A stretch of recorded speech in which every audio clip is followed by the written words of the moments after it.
शीत सत्र के तीसरे दिन की शुरुआत हो चुकी है। इस पृष्ठभूमि पर शहर के विकास कार्यों की चर्चा को लेकर कांग्रेस विधायक विकास ठाकरे ने सीधे नागपुर समय से बातचीत की। साथ ही उत्तर नागपुर के अविकसित स्थानों को लेकर भी ठाकरे ने अपना स्पष्ट रुख रखा। वहीं सुलेखा कुंभारे ने बोगस मतदाताओं के विवाद को लेकर महसूल मंत्री चंद्रशेखर बावनकुले के राजीनामे का जो मुद्दा उठाया था, उस मुद्दे को लेकर भी ठाकरे ने अपनी प्रतिक्रिया व्यक्त की।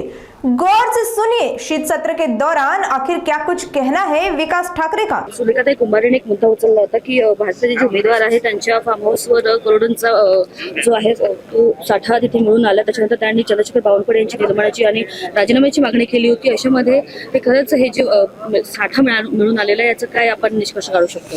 मला वाटतं की याची चौकशी व्हावी।